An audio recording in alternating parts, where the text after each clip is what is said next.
Hello, I'm Damian Leish from Parallel North and Lake Charlevoix News. I'm here with Conrad, and he's going to bring it to us today about the event that's happening on the 13th, which is this coming Saturday over at the East Jordan Civic Center with the SoFi Combat League MMA. Conrad, thanks for coming on the show. Appreciate that. Well, what's the latest, man? Not a lot. Putting on some shows. Got a bunch of local guys fighting this time. Okay. So, A lot of local, as in like a lot of East Jordan guys? bunch of East Jordan guys, a few from Boyne City, Mansalona, Bel Air. Okay. Try to stay close to home, And now, do you have everybody? Is pretty much what's the lightest to the biggest? I mean, what's the lightest weight you have? If you count the youth matches, Okay. we'll have a couple kids about 95 pounds in their kickboxing, grappling. We got Tiffany Cherney, who's coming off of 3, I believe, national championship wins. Wow. In karate, and a 3rd place for Korean forms. She's about 115 pounds. She'll be kickboxing. I can't even pronounce her name. Okay. All right. She'll be on the marquee, right? Yeah, that's the announcer's problem, not mine. Okay. But they'll be kickboxing, and then we got up to heavyweights. They're 265, 270 pounds. Okay. So you do have some big guys in there. Well, that's cool. And what do you predominantly do? Like the lightest to the biggest? Is that kind of how it works, or? What I'll do is least experienced to more experienced. Okay. So kind of build up to the main event. And pretty much who you want to see the most will be in the end. All right. So I've got Austen Mellios, who's not necessarily most experienced. He's 4-2, but he's the one that had the biggest crowd pop from the last show. Okay, right.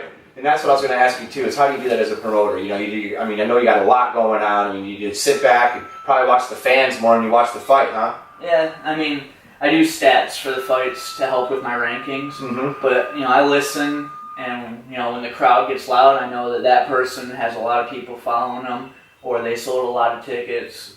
So, they'll be main card so that the people want to stay longer and watch more. Yeah.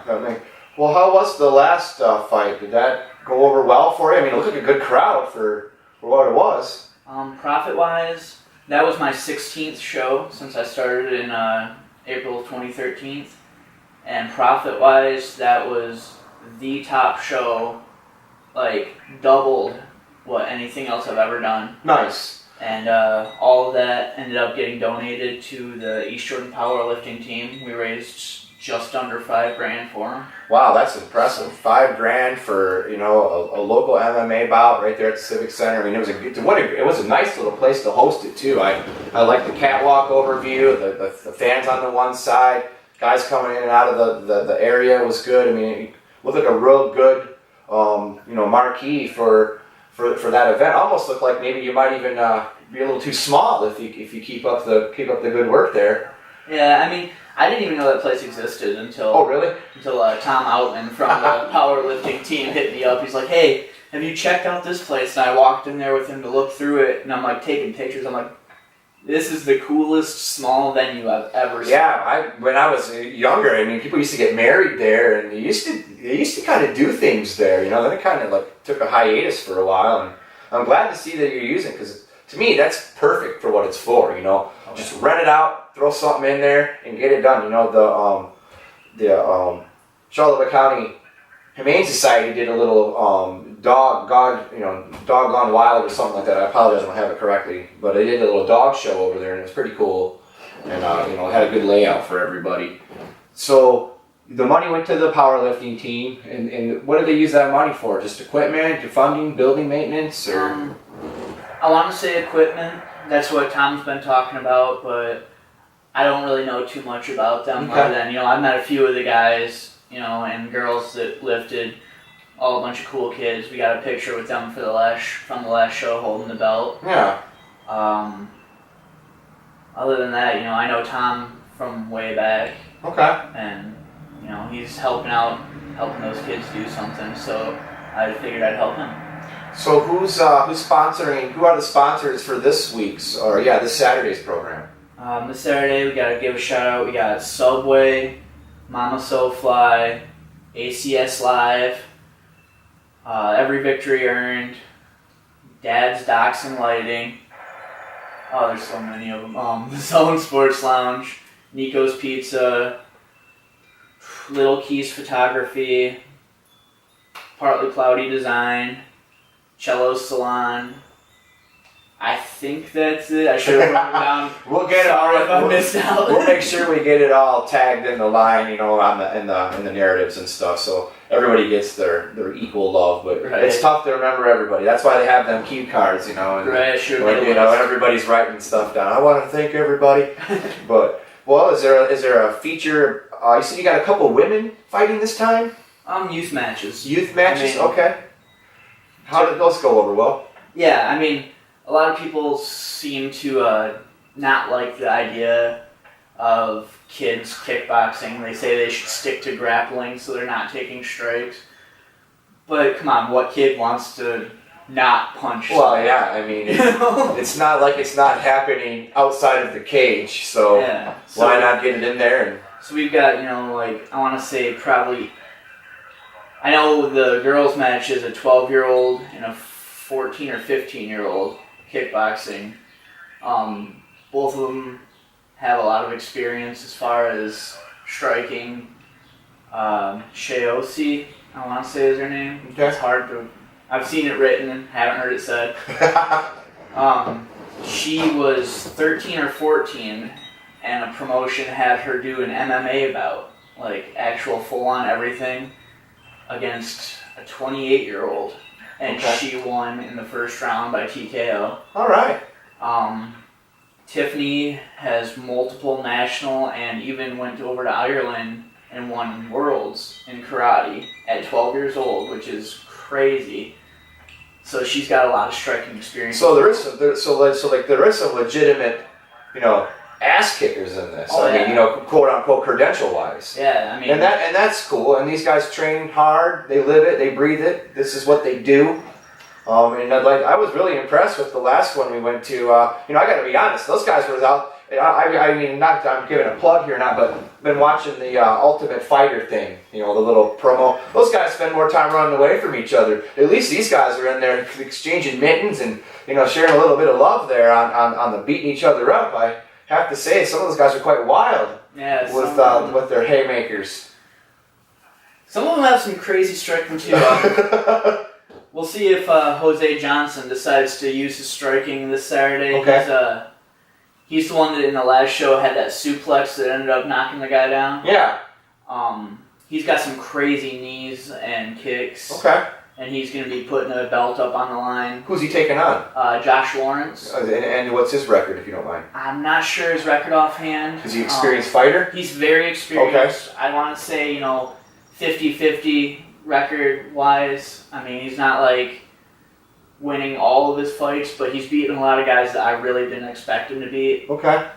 He's coming off, he just went down to Missouri to fight last weekend, and his opponent had to pull out. So I was Does like, that happen a lot? I mean, I hear that a lot, every show. Every show. I mean, what is it, cold feet? Or, I mean, what makes a guy not want to fight? I mean, train like an animal, promote it, talk about it in the grocery store, tell everybody about it, and then all of a sudden time to pull the trigger, he's out of bullets. There's some guys don't realize they're not fighters until it's time to fight. Until it's time to fight, right. And then others, there's injuries, that happens. Now you guys drug test?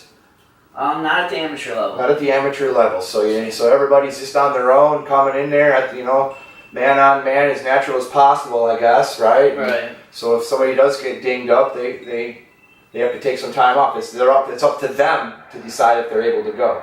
Yeah. Okay. I mean, if you get knocked out or whatever, there's mandatory suspensions. Sure. So, we don't want to do too much damage to, their brain. They've got other stuff to do. So I see when we come in there, I got some photos and I kind of do all the photography that I can for it anyway. And I see that you guys got getting their blood pressure checked. I mean, what is it? Just basically blood pressure checks if they got a fever? I mean, they check blood pressure. They check your eyes. We actually had a fighter that at the last show they didn't allow to fight because his blood pressure was too high. Okay. Now they take into consideration it might be nerves. I mean, he's a little bit jacked up, or is there a window over there, or is it like too high? You're out of here. I'm sure that they take into account nerves. I mean, my blood pressure is always high. Like, they asked me if I drank an energy drink before. Honestly, I'm just scared. Well, yeah, you know, at least you're not. At least you're right. You should be scared. I mean, you could a lot can go wrong. You know, you can train all day, but somebody hits you. Everything goes out the window. Yeah, at the end of the day, you are in a it's called a controlled environment, but until somebody gets it under control, it's out of control. Yeah. You figure the option is to do what you have to make the other guy realize that you could end him right now if that other guy wasn't there to say, okay, you're done. Right. You know, this is who is the best. Well, is there any sleeper fights? Is there like a surprise in there, or anybody that's going to stand out? Is there any O and O's taking each other on? There's a lot of O and O's. There's a lot of guys that haven't gotten their first win yet. Okay. Gale, Oleniacz, and Bruce King is going to be a cool one. Both of these guys have like the meanest game face you'll ever see. I love it. And they're both 0-3. Haven't won yet, so one of them will get their first win in their hometown. So somebody's winning that one. And you will definitely see these guys could be best friends. You know, they know each other outside of the cage, but when you see them in there, you will see two guys staring at each other like, I'm going to eat your soul. These guys have the best game face ever. Well, good. That's I guess that's what it's all about, right? I mean, you know, I really liked where I was positioned. You know, watching the guys come up, getting in the zone, getting that Vaseline rubbed on, getting ready to get in there. You know, you could almost kind of feel the energy, which was cool. And I got to say, I give it 2 thumbs up. It was a good program. Looking forward to this Saturday. Is there a match that you're not so sure about? I think all of them are pretty fairly matched. I mean, obviously there are some guys that are favorites. Okay. You know, Jose is a big favorite over Josh, just because Jose is, I want to say he's like 40-10 or something as his record. Wow, that's a lot of fight. Yeah, he's ready to make well, I don't want to say he's ready to make the jump to pro, but he's knocking on the door. He needs to, I don't know, I want to send him to MTT, Michigan Top Team. Okay. Train with Darren Cruikshank or something a bit and, see what they think if he's ready. Okay, but I see what you're saying. He's definitely... Time to go to the next level, huh? He's the top in Northern Michigan for his weight class and probably a weight class above Biehl. What's his statistics again? He's 10-40? 40-10. 40 wins, 10 losses. And what's he weighing at? He's fighting at 135 this show. Oh, okay. All right. He holds titles at 125, 135, 145, and 155. All right. Okay. So, what's the window there? I mean, typically, is it a 10-pound? Or is it supposed to be right on the same amount, same weight? Lower classes is 10 pounds. As it gets bigger, the weight classes get bigger. So, like, for him fighting at 135, we have a 2-pound allowance. So he can weigh in between 127 and 137. Okay. Where if you go to heavyweight with the 2-pound allowance, you can weigh in between 207 and 267. Wow. So it's quite a difference, and obviously because of the size, you couldn't. It's tough to lose the weight and train it down. And some guys are bulkier and heavier and all that stuff. So I mean, you end up seeing a lot of heavyweights that are like, yeah, I like my tacos and my pizza. I'm gonna stay where I'm at. Right. They could make 205 if they tried, if they got in shape, but okay. They throw bombs at that weight. What are you class. weighing at? Right at this moment, I'm about 210, 215. Okay. So my fight in November, I'm gonna fight at heavyweight. I fought at 155, 170, 185, and 205. What are you trying to get? What's your goal for that? I'm gonna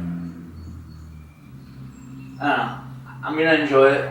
Like, I'm gonna weigh in probably lighter than I should for a heavyweight bout, but I asked him to stay at his walking weight because I wanted to fight at another weight class. Okay. So, but I plan on throwing a lot of kicks and knocking him out. Nice. He's my friend. But, you got smelling salts for him, right? But he's coming from Flint to East Jordan to fight me in my hometown, so... I like the sound of that. Flint and EJ, because you guys always have the hardcore title, tagline over here up in our area. He's from EJ, he must be tough or something. I love that. You're coming to my town. Well, cool. Is there anything else you want to mention to anybody? You know, hey, where are they getting tickets at? Got any tickets left? I mean, what's going on with all that? Tickets are getting low. We have them at Top 10, Nico's Pizza in East Jordan. Okay. A few fighters have them. Tyson Potter, Austen Mellios has some. I just got some to Rob Anders. He's making his debut. He's a supervisor over at the Ironworks. Okay. So he's got a lot of people coming to watch him. You know, everybody wants to see their boss get beat up. Well, let's hope that I don't know. We'll leave it at that. Right. So he's debuting against another debuter. So you know, fair matchups. Okay. So you can get tickets from a few of the fighters over the Nicos, obviously from you. Yep. And how many you got left? You got a handful left, or? I've got not very many cage sides at all. Okay. Now, what does a cage size ticket go for? $35. And then what is the rafter? What is the balcony is $40 VIPs. Okay. And the bleacher seating is $25 general. All right, cool. Got probably half the VIPs still. Getting low on generals, and I have to go pick up some cage sides from fighters because I'm out of those. Right. Okay. Well, guys, if you have tickets, he needs them. Thanks for coming on the show. Appreciate that.